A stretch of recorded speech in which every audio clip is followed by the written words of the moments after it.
가끔씩 파인다이닝을 하러 레스토랑을 찾을 때 여러분은 왠지 주눅이 든 적 없으셨나요? 포크나 나이프를 제대로 사용하고 있는지, 와인은 뭘 어떻게 주문해야 하는지 등 혹시 실수를 하지 않을까 하는 걱정 때문인데요. 우리는 왜 레스토랑에 가면 주눅이 들까요? 레스토랑이라는 공간 자체가 수치심을 느끼도록 조직되었기 때문입니다. 공간이라기보다는 음식이었죠. 바로 이 음식이요. 푸드 히스토리 시리즈 푸디, 오늘의 주제는 레스토랑입니다.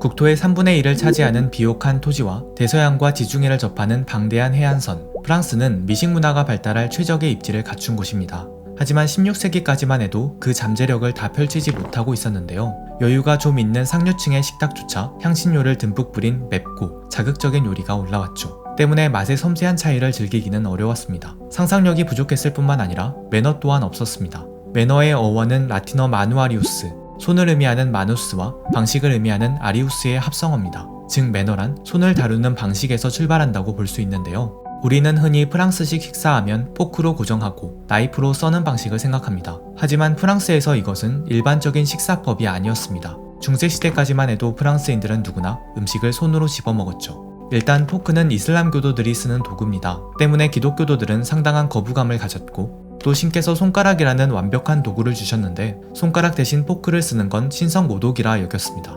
이런 분위기는 이탈리아나 영국, 독일 같은 다른 서유럽 나라들에서도 공통적으로 발견되죠. 프랑스 요리가 미식의 중심으로 거듭나는 전환점은 의외로 14세기 이탈리아에서 찾아왔습니다. 당시 이탈리아 북부의 여러 나라들은 동방과 교역하며 막대한 부를 축적했는데요. 이를 바탕으로 화려한 문화를 발달시켰습니다. 이 시대를 르네상스 시대라고 합니다. 중세 유럽인들은 쾌락을 죄악시했던 반면 르네상스 시대의 이탈리아인들은 먹는 즐거움도 고결한 것일 수 있다고 주장했습니다. 향신료를 듬뿍 쳐서 무슨 맛인지도 모르던 음식들 대신 맛의 섬세한 차이를 강조한 음식들이 식탁 위에 올라왔고, 장엄하고 화려한 연애가 나타나기 시작했습니다. 먹을 때 포크와 나이프를 이용하는 것처럼 오늘날 서양식 식사예절의 기본이 정립된 것도 바로 이 즈음입니다.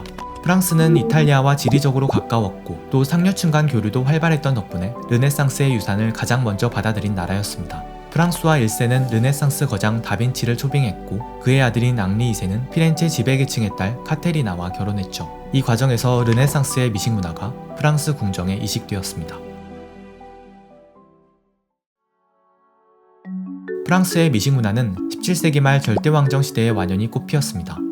루이 14세로 대표되는 절대군주들은 사치스럽게 꾸민 베르사유 궁전에서 무척 사치스러운 연회를 열었는데요. 사치가 새로운 미덕이 되었기 때문에 궁정사회는 점점 더 사치스러운 요리, 점점 더 복잡한 테이블 매너를 발전시켰죠. 특히 이때까지도 대부분의 프랑스인들은 손으로 음식을 집어먹었는데요. 따라서 포크의 사용은 귀족과 평민을 구별짓는 가장 결정적인 요소가 되기도 했습니다. 그런데 사치를 하려고 해도 돈이 있어야 합니다. 왕과 귀족의 사치를 뒷받침했던 건 부르주아 계층의 재력이었습니다. 부르주아는 본래 성 안에 살면서 상공업에 종사했던 이들을 가리키는 이름이었는데요. 16세기에 신항로가 개척되면서 이들은 무역을 통해 많은 부를 축적했고, 이렇게 얻은 재력을 궁정사회에 제공하는 대신 관직을 얻어 권력의 핵심부로 진입하길 꿈꿨죠. 평민 출신인 부르주아 계층의 부상은 기득권층인 귀족들에겐 위협으로 다가왔습니다. 때문에 귀족들은 더 복잡하고 더 따라하기 어려운 매너를 발전시켜 이것을 자신들의 무기로 삼았죠. 궁정사회에 걸맞는 매너를 얼마나 자연스럽게 보여줄 수 있느냐가 그 사람의 신분을 나타내는 지표가 된 겁니다. 이것은 수많은 부르주아들을 좌절시켰고 또 수치심을 느끼도록 만들었습니다. 매너라는 게 단기간에 배운다고 되는 게 아니고 오랜 기간에 걸쳐 반복하면서 자연스럽게 체화시키는 것이기 때문입니다. 언제나 놀고 먹었던 귀족들과 달리 부르주아들에게는 직업이 있었습니다. 그만큼 매너를 연습할 시간도 부족했죠.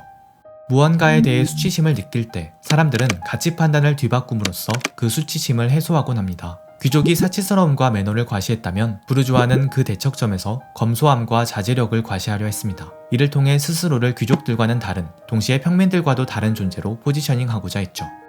1760년대 파리에는 이런 부르주아 감성에 딱 맞는 가게가 등장했습니다. 이곳은 작고 독립된 테이블에 손님들을 앉혔고 좋은 품질의 고기를 잔뜩 오랫동안 끓인 수프를 내놨습니다. 이 음식의 이름이 바로 레스토랑입니다. 회복하다라는 뜻의 프랑스어 동사 레스토레에서 파생한 말인데요. 그러니까 레스토랑은 건강식이라는 점을 강조하기 위해 붙인 장명입니다. 이즈음 파리에 등장하기 시작했던 레스토랑 가게들은 화려하게 장식된 도자기 그릇에 뜨끈뜨끈한 레스토랑을 담아 내놨습니다. 먹고 배가 부를 정도로 많은 양은 아니었지만 그렇다고 값이 싸지도 않았습니다. 말하자면 그건 적당한 사치였습니다. 지나치게 격식을 차리지도 지나치게 먹지도 않았습니다. 다만 부르주아들은 양보다 질을 강조하며 오랜 시간을 들여 천천히 먹을 뿐이었죠. 그것은 음식을 대하는 새로운 태도였고 이 태도가 상징하는 이 공간을 새롭게 지칭할 명칭도 필요했을 겁니다.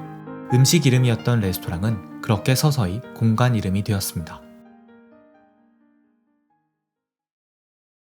귀족과 부르주아 사이의 갈등은 1789년 대혁명으로 귀결되었습니다. 왕과 귀족이 몰락하면서 부르주아는 가장 강력한 사회계층으로 떠올랐죠. 이 변화를 단적으로 보여주는 게 바로 의복입니다. 귀족들이 사라진 이후에도 부르주아는 자신들의 검소함과 절제력을 과시할 수 있는 어떤 복장을 원했습니다. 때문에 귀족들이 입었던 화려한 색상의 의복 대신 검은색 정장을 차려입었고 넥타이 매는 기술처럼 자신들만의 복잡한 매너를 발전시켰죠. 말하자면 그건 새로운 시대에 맞는 새로운 귀족을 창출하려는 시도였습니다.